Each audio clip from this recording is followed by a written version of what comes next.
It is game day. The Baltimore Ravens open up their season with a matchup against the defending champion Kansas City Chiefs. We talk about the biggest storylines, key matchups, and so much more on a game day crossover Thursday. All that and much more coming up next here on this episode of Locked On Ravens.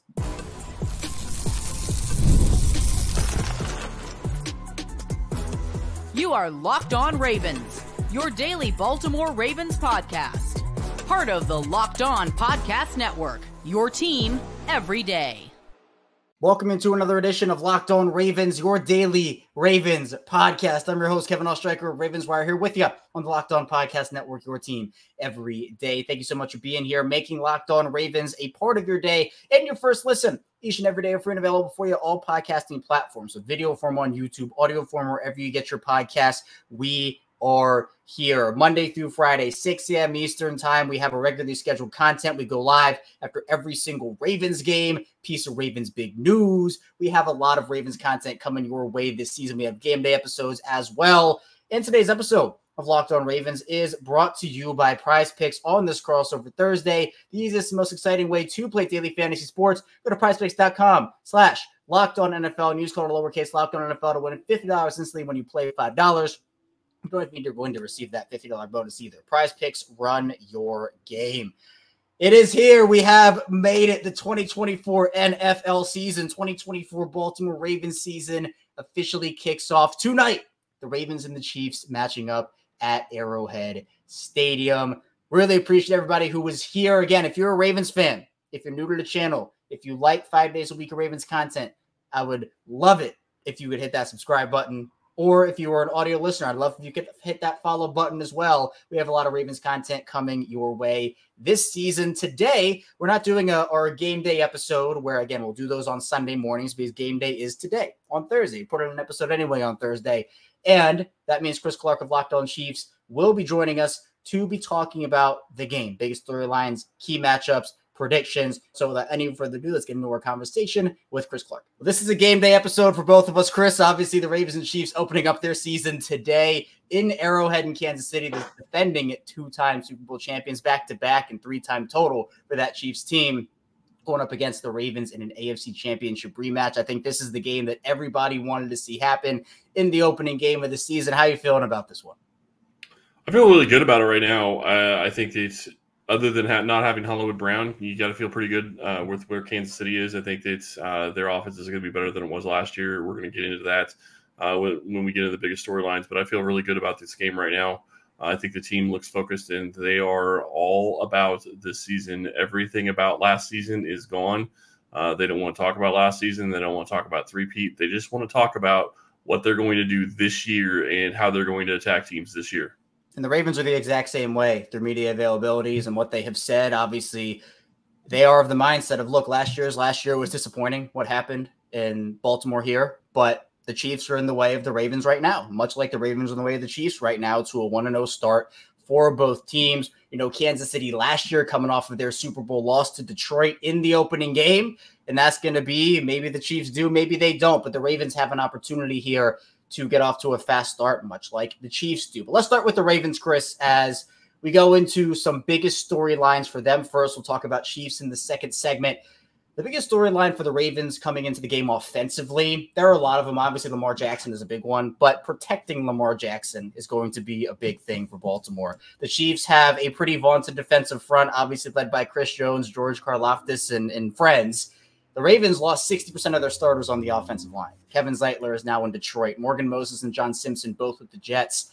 And they're replacing them not with veterans, but with youth. They have a vet in Patrick McCary who is set to suit up at right tackle on the unofficial depth chart. But other than that, it's a first-year player in Andrew Voorhees, who missed his entire season last year. And Daniel Faalele, who is pretty raw at the guard position. It's a big test for the Ravens offensive line early in the season, and especially in a game that you'd really like to have if you're Baltimore, and both with the run game and the pass game. It all starts up front for both of these teams, particularly for the Ravens on the offensive side of the ball. Can't say I disagree with you, and that's going to be something that's definitely going to be a focus for Kansas City to try to attack all those new offensive linemen. And it's not just the new offensive linemen. I mean, you can still attack the guys that were there last year. When you start talking offensive line play, you start talking about chemistry, how those guys work together, how they're going to pass off stunts and twists and all that fun stuff. And that's really what it's going to come down to, is how do they work together as a unit? And, having a 60% turnover from one year to the next is not going to be fun. And when you start looking again, it's, you go to a practice or a preseason where you only have 3 games and some teams play their starters, some don't. You just don't get game snaps, and it's different than training camp. It's a different pace. It's different in everything. So I'm really curious to see how that line shakes out. And 2 different preseason approaches for both of these teams. The Chiefs obviously playing their guys and getting them acclimated, the rust getting shaken off in those games. The Ravens, the opposite, which is they did not play their starters. And so maybe there is a little bit of rust. Who knows? Obviously, the Chiefs lost Marquise Brown for this game in the preseason. He will not be suiting up, as you mentioned earlier, Chris.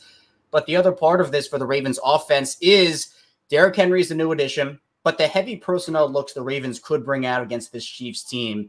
You have Patrick Ricard. You have your 2 tight ends that are expected to be on the field together a lot this season in Mark Andrews and Isaiah Likely. So if you want to run heavy personnel with that group, the Chiefs have to have personnel to match that, and they certainly do. But how would you expect the Chiefs to go about trying to stop Derrick Henry, those heavy looks, especially if the Ravens run play action off of that and try to get Mark Andrews and Isaiah Likely involved? I think that's one of the key things here for Kansas City is when you look at this Baltimore team, one of the things that has been so hard in the past is Lamar is a dual threat quarterback. And I know you're talking about Derrick Henry in the run, but it kind of plays into the same aspect of it in my mind, is in Lamar wants to run to an extent even when he's trying to pass at times. And that makes it so much harder to defend the pass. But when you start looking at the running game, their running game's been okay, but it hasn't been great. Now you have a talent that has been phenomenal in the NFL over the past several seasons. And you have to think that that's going to be something that they're going to take advantage of. And when I look at it, the big question is they got some road graders that they have as, their starting guard and their right tackle right now. And then you start looking at it from the aspect of, okay, well, they haven't played a lot together. So are they going to be rusty? Are they going to be able to hit the running lanes and hit the blocks that they need to be hitting early on? This is a huge game for both teams, and both teams need to start the season 1-0 because this game could matter when it comes down to playoff seeding in January. You're exactly right. And I always say September games don't matter in September, but they sure as heck do in December. And that is exactly when you talk about those standings and everything. Every game counts, especially against an AFC rival opponent where you're right, you could be fighting for seeding, conference record, all of that matters. But moving to defense, Chris, for the Ravens, they did lose a lot of talent. Guys like Jadeveon Clowney, Patrick Queen, Geno Stone, that list goes on and on and on. And they're replacing a lot of those guys, again, with youth. So Odafe Owe stepping up for Clowney, Trenton Simpson stepping up for Patrick Queen. But one of the big storylines defensively is how do you stop Kansas City in this Patrick Mahomes offense that now has added weapons? Now Marquise Brown, again, not available, but Xavier Worthy with that speed element. Roquan Smith had some comments to the media a couple of days ago where he was asked, just what do you do against this Patrick Mahomes-led offense? And he said, well, you got to make them one-dimensional, stop the run, take that element out. And that caused a lot of controversy on both Ravens and Chiefs social media I saw. So I want to get it from you, Chris. What do you feel about those comments? Is the way to slow down or stop this offense making them one-dimensional and taking out that run game? Good luck with that. That's all I'm going to say. I look at that and I laughed. I saw what he said. I get it to an extent because when you start looking at it and when you want to just kind of be giving somebody an answer without really giving them a real answer, saying words but not really saying something, this is the kind of answer that you get. Because what do you talk about when you talk about football? You talk about trying to make a team one-dimensional. So it makes a ton of sense from that aspect. I don't think that's what you want to do against this Chiefs team, though. You're going to make this team one-dimensional and you're going to put the ball in Patrick Mahomes' hand. I think Andy Reid will take that every day of the week and 2 or 3 times on Sunday. And I think the rest of the Chiefs offense will as well. I'm curious to see how it turns out because I also know that Pacheco has worked his butt off this year. He has looked fantastic in camp. He came in healthy, which he hasn't been the past several years. He's had to have some surgeries after the Super Bowls. And so he came in at 100% healthy. He's been catching the ball out of the backfield, in training for that, trying to become a more well-rounded running back. So I do think that could play into this as well. Again, like I said, good luck with that because I'm really curious if they want to really try to get it to where Pacheco runs the ball 5 to 10 times. I'm pretty sure Patrick Mahomes would be happy. And with the weapons, which we'll talk about here in the next segment, I think that the rest of this Chiefs team would still be pretty happy as well. Yeah, I kind of took it the way that you had said initially, the first part of your answer, where yeah, you do want to make a team one-dimensional. Now, for Patrick Mahomes, is there stopping him? Probably not. You can slow him down as best you can, but he's going to get a couple of plays on you at least because, well, let's face it, he's Patrick Mahomes. So Patrick, Kyle Hamilton last year had one of those plays. I mean, Kyle Hamilton, and I don't want to cut you off too much, but I do want to say this: Kyle Hamilton had a fantastic game against the Chiefs. And I know that there are a lot of people that say he got beat by Travis Kelce. Travis Kelce is one of the best tight ends that's ever played football. I think he's probably the best. And that touchdown pass he caught was a perfect pass. There is almost no defense for it at all whatsoever. And sometimes, no matter how good of a player you are, you're going to get beat by somebody making a perfect play.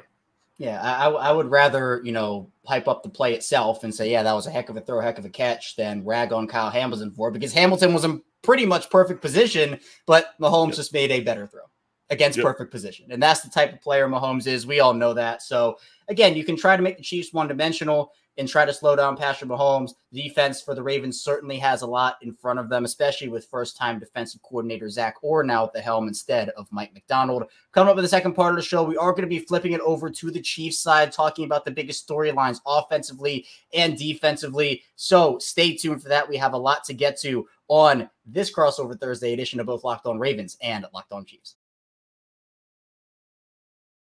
First, the show is brought to you by PrizePicks. And PrizePicks is America's #1 daily fantasy sports app with over 5 million active members. PrizePicks is the easiest and most exciting way to play daily fantasy sports. Unlike other apps on PrizePicks, it's just you against the numbers. All you do is pick more or less on 2 to 6 player stat projections and watch the winnings roll in. So if you want to play PrizePicks alongside Drewski, Joe Budden, MMA champ Sugar Sean O'Malley, you can now find the community plays under the promos tab of the app to view entries of some of the biggest names in the PrizePicks community each week. Plus, PrizePicks has invented the flex play, which means you can still cash out if your lineup isn't perfect. You can double your money even if one of your picks doesn't hit. So over on the PrizePicks app, if you wanted to, let's say, take the more than 90 yards, let's say on Rashad Bateman, maybe have Lamar Jackson going for more than 240 passing yards, you can do that all over on PrizePicks. Download the PrizePicks app today. Use code LOCKEDONNFL and get $50 instantly when you play $5. That's code LOCKEDONNFL on PrizePicks to get $50 instantly when you play $5. You don't even need to win to receive the $50 bonus. It's guaranteed. PrizePicks, run your game. We return. It is our second segment of both Locked On Ravens and Locked On Chiefs here on this Game Day Thursday. Happy game day. Happy start to the NFL season for everybody. Ravens fans, Chiefs fans, just general NFL fans. I am Kevin Ostreicher of Locked On Ravens. He is Chris Clark of Locked On Chiefs, and we are here for you on the Locked On Podcast Network, your team every day. Thank you again for making both Locked On Ravens and Locked On Chiefs your first listen. Be sure to make Locked On Fantasy Football your second listen. I have about 20-plus fantasy leagues, and I have taken the advice of our Locked On Fantasy experts over there, so be sure to check that out. Part of the Locked On Podcast Network, your team every day. Now, Chris, I want to flip it over to the Chiefs because there are a lot of storylines for the back-to-back champions, and obviously Mahomes with that 3-time Super Bowl, those rings on his fingers. For offense, Mahomes, the weapons, everything, what are you looking at for Kansas City in this game? What do their weapons look like when it actually comes to matter? You look at last year, and one of the things that they struggled with the entire season was their wide receivers. They struggled with drops. I think I know they led the NFL in drops last year. MVS is gone. Tony is gone. You're in a situation now where your top wide receiver is probably out. I would say that Hollywood Brown has looked at being the wide receiver 1 for Kansas City, although I think that there's a pretty good argument that Rashee Rice is really probably that guy, and he will be showing that later this season. I don't know that it'll start that way, but I think he'll end up wide receiver 1 for this team. Then you look at Xavier Worthy, and everybody says that everybody wants to say he's a speed guy, and he is a speed guy, but he can do so much more than speed. If you go back and watch week 2 against the Lions, and he runs a route, he's on the same side of the ball as Travis Kelce, and he notices the setup of the defense, watches what happens with Travis, adjusts his route, and Mahomes sets it for almost a 40-yard gain. He read the defense, and I know that may seem small, but that's huge for rookie wide receivers coming in to be able to do that, and especially in an Andy Reid defense or an Andy Reid offense when you're sitting there with so much on your plate and having to do so much. It is a huge deal to be able to step in and do that. So I'm really curious, and I think that's the big storyline is what does this offense look like? Because you have a situation now where you have potentially a new star wide receiver in Xavier Worthy. Rashee Rice was pretty good at the end of the year last year, and even better in the playoffs. And the other big question on offense is, what is your starting left tackle going to look like? Kingsley Suamataia is a rookie. He's going to be going up against Adafe, and how's that matchup going to go? When we talk about key matchups, that's going to be one of mine is those two right there. And that is a big storyline in this because he is protecting the franchise and he's protecting the face of the NFL, to be quite honest. Yeah, and I think to me, with the Ravens defense and their secondary, right? Xavier Worthy, he's not just a speedster. I 100% agree with you on that, Chris. But that speed element is going to be so big for Kansas City this year. It's huge. Now, the Ravens went out there and they drafted Nate Wiggins, who is a speed corner, sub 4.3 speed at the 40. And it's not even just the Chiefs, but the NFL, some of these teams are moving towards that speed offense, getting those speedsters on the outside, and Nate Wiggins with his recovery speed. I would expect to see Nate Wiggins and Xavier Worthy maybe battle out a little bit in this game, but also it's Marlon Humphrey, who is hopefully going to have a rejuvenated season after struggling with injuries last year for the Ravens. Brandon Stevens, who stepped up in a big way. And with Marquise Brown out, you could say, well, if Marquise Brown was healthy, it would be the trio of Brown, Rashee Rice, and Xavier Worthy against the Ravens trio of Marlon Humphrey, Brandon Stevens, and Nate Wiggins. Now, who's that third guy for the Chiefs now that Marquise Brown's not going to play? Is that a Juju Smith-Schuster? Is that a Justin Watson? Who is that in your mind? So if you're just talking wide receiver, it's probably going to be Justin Watson. I think Juju is going to have a part, but I don't think week one is going to be where his emphasis is going to be. And I think Watson is a guy that Mahomes trusts. So if you're looking at strictly wide receiver, I think it's going to be Watson. But the reality is even though I said, Rashee Rice is probably wide receiver one, the top reality in this offense is that it runs through Travis Kelce. And he is such a unicorn at the position. And don't get me wrong, like I said before, Kyle Hamilton is a phenomenal player. But that's a huge matchup for this and how it sets up the rest of the offense. With Kelce being able to do what he does, if Hamilton can cover him one-on-one, that completely changes what Baltimore can do on defense. But at least Kansas City in this situation has more weapons than they did last year facing the Ravens because you go into that game, Rashee Rice was playing well, but other than Rashee Rice and Kelce, I don't think that you would feel very good about that receiving core at all. And we had talked about that, you and I, a lot over the course of the offseason of, well, they need to upgrade their wide receivers in some way, shape, or form. And I was very impressed with what they did. And also, I also don't believe Travis Kelce was healthy for the entirety of the year last year. So he wasn't. A rejuvenated Travis Kelce could cause some problems, not just for the Ravens, but obviously for everybody else in the league. Now, defensively, Chris, this is a team that did lose L'Jarius Sneed. He gets traded over to the Tennessee Titans. They're going to be relying on some youth in that secondary. What are some of your biggest storylines for that particular unit? It's going to be who's going to be stepping up and going to take over the cornerback 2 position. Trent McDuffie is obviously corner 1. There's no doubt about that at all whatsoever. There is a little bit of a question, and this is going to be something I'm going to be very curious to watch as to how they deploy the corners in this game because Trent McDuffie switched between inside and outside a lot during the preseason, and you have to wonder, he was an all-pro as a slot corner last year. Are they going to keep him at the slot? Are they going to move him outside and try to have somebody else in the slot, and who is going to be that guy? So right now the biggest storyline is who's going to be CB2, and that may lead into who's going to be CB3. But the other side of it is you return most of the rest of this defense. I mean, yeah, you're missing Willie Gay, but you step in with Drew Tranquill. I think that you have to feel like that's kind of close to a push. Not quite, because Tranquill doesn't have the same speed that Gay does. And that really helped with a guy like Lamar Jackson and Spine. But I do think that this is going to be a very fun game to watch. And I'm curious to see how the defense plays. I do know that this is going to be big. And we did talk about this a little bit earlier.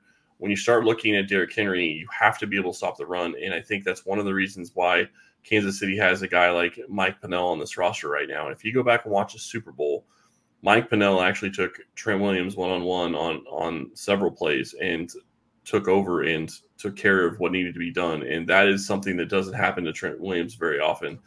Not saying he's going to be able to do that very well in every single snap, but it's something to watch because it is going to be such a big key to be able to get off blocks and contain Henry and don't let him get to the second level with a burst of speed.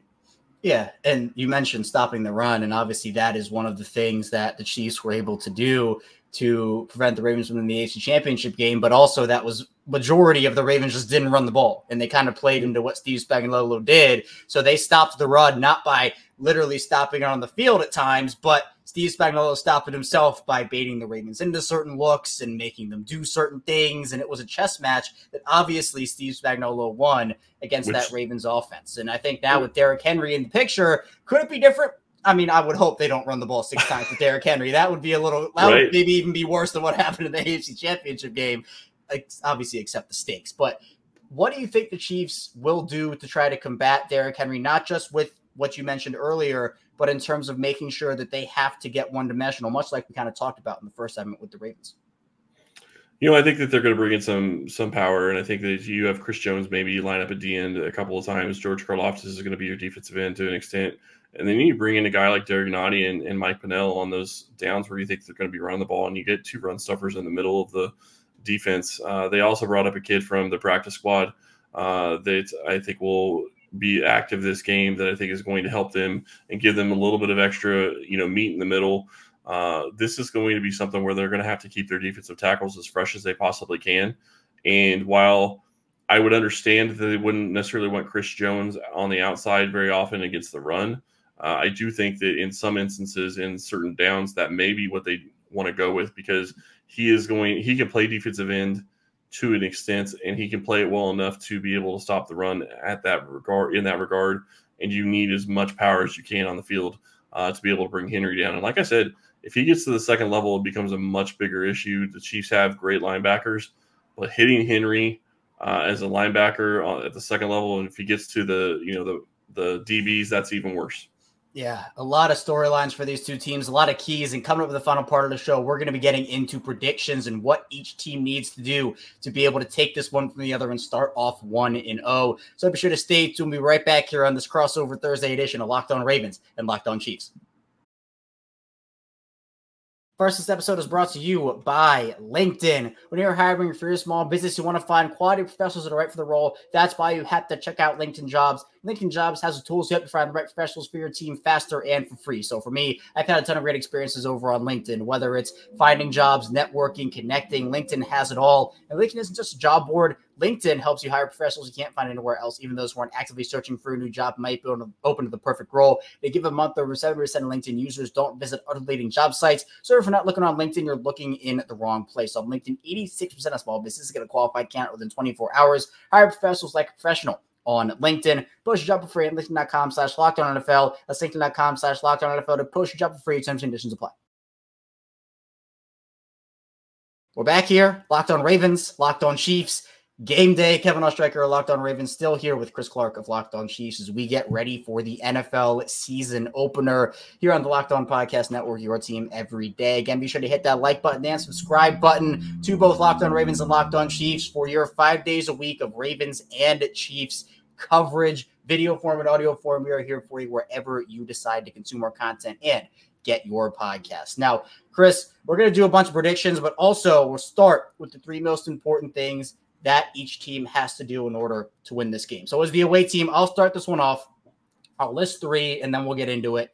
For Baltimore, obviously one is you have to win the battle up front. We talked about how important this Ravens offensive line is in terms of one of the keys to the game, getting off to a fast start. Again, much like Patrick Mahomes, with this offensive line, I'm not sure there's any stopping Chris Jones, and maybe slow him down in the best way that you can, especially if you're one of those younger or inexperienced offensive linemen on that Ravens line, trying to have a good debut. I also think that for the Ravens, establishing themselves on the ground will help a lot. If the Chiefs have to come up and stack that box to try to stop Derrick Henry or the threat of Lamar Jackson with his legs, we know Lamar's arm talent can certainly carry him. And to be able to have those guys creep up into the box and then work play action off of that, you can use Mark Andrews, you can use Isaiah Likely, and I think that's another big key is for the Ravens establishing that dominance on the ground, something they did not do in the AFC Championship game, and it cost them in multiple different ways. And finally, I think it is slowing down Travis Kelce. The Ravens have some people to throw at him, namely Kyle Hamilton, like we talked about earlier. I think that there are going to be some plays that Travis Kelce makes, right? If he's too good not to. But Hamilton is too good of a player, I think, for the most part, to have Travis Kelce go out there for 150 yards and 3 touchdowns. I think it'll be a battle of 2 really, really, really good players. And so if the Ravens want to win this game, early, fast start at all three levels, I think is going to have to be what happens, because we know that even if that does happen, Patrick Mahomes can bring you back. But I think it's worse to let him in his chance where he can put you away, and that is probably the worst case scenario. And I'm really happy with what you just said, and I think that you made a great point. It's got to be a fast start, and I think that actually goes for Kansas City as well. You look at this game, and you look at what happened to Detroit in the Detroit game. Kansas City kind of didn't really have, they didn't have Kelsey, they didn't have Jones in that game, so they didn't have two of their three best players, which makes it hard to win any game in the NFL. But you also had an offense that just couldn't move the ball. They couldn't stay on the field. They couldn't do anything right. And in this situation, you have to start fast. If you get the ball first, you have to put it in the end zone. You need to get points on the board immediately. And I talked about this on the Locked On Chiefs show. One of the biggest things to me is Andy Reid needs to keep his foot on the gas. And it's not trying to be disrespectful to the Ravens, but it is trying to send a message, one, to the NFL, and send a message to the rest of the AFC that this Chiefs team is going to take it and go after teams. And I think that's what you need to do. You need to be aggressive in this game. So the keys, when I look at this, three things they need to do: start fast, win the turnover battle. If they can win the turnover battle, which they didn't do at all last year for the most part, they were one of the worst teams in the turnover difference, which is kind of funny considering where they went. And then really the third one is stop Derrick Henry. I think if you can do those three things, I think that you have to feel like the Kansas City Chiefs are going to be victorious in this game, because I think that offensively they have the talents, and I do think that they're going to be a better offensive team than they were last year.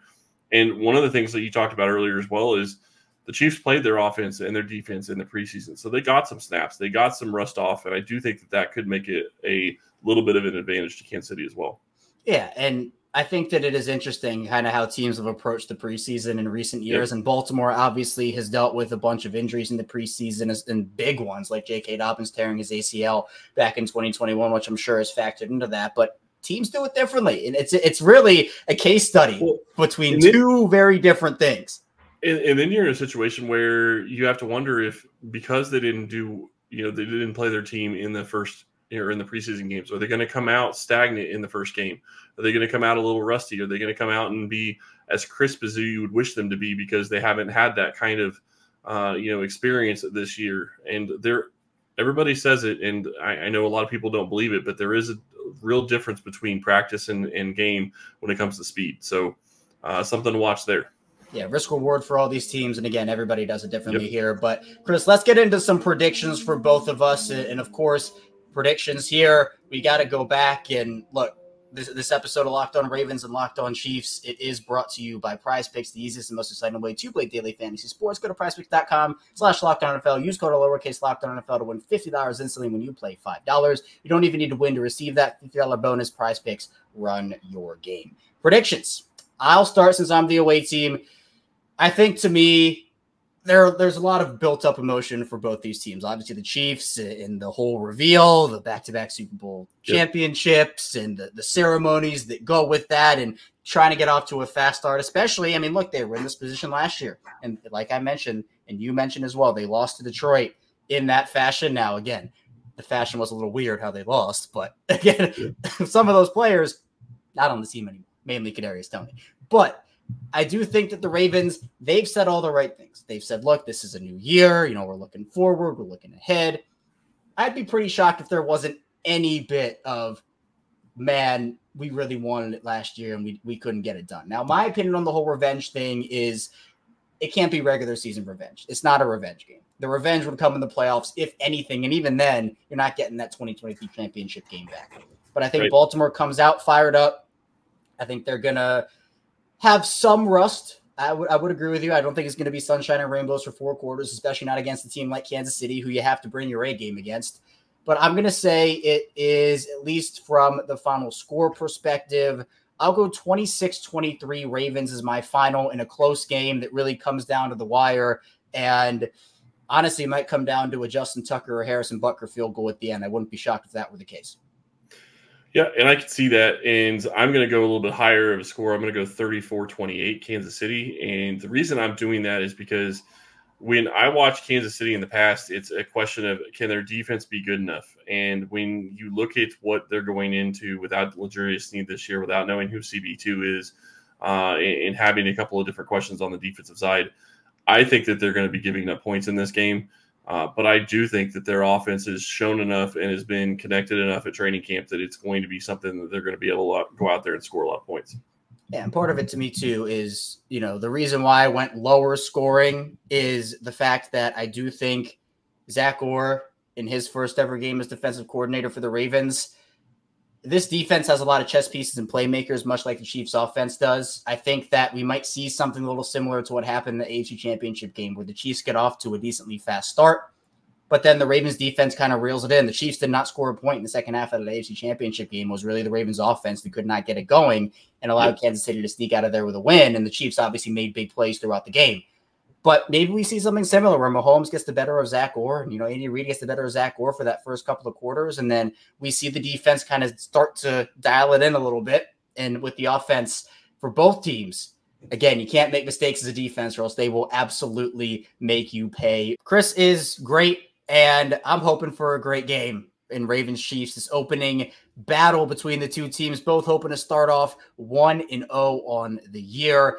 And again, we're going to be live here on Locked On Ravens after the game tonight. So be sure to subscribe, like the video, turn notifications on so you know when we go live after the game, plus an audio form that'll be available after the stream and obviously for YouTube in playback form as well. But we have 5 days of Big Ravens content. So if you have a friend or a family member who's a Ravens fan, wants to see the Ravens coverage, send them over our way on Locked On Ravens. Would really, really appreciate that. That's all I have for you today on this episode of Locked On Ravens. Hoping for a good game tonight, hoping for a Ravens W. And again, I'll see you right back here after the game on Locked On Ravens. So be sure to stay tuned for all that. And I'll see you back here soon on Locked On Ravens.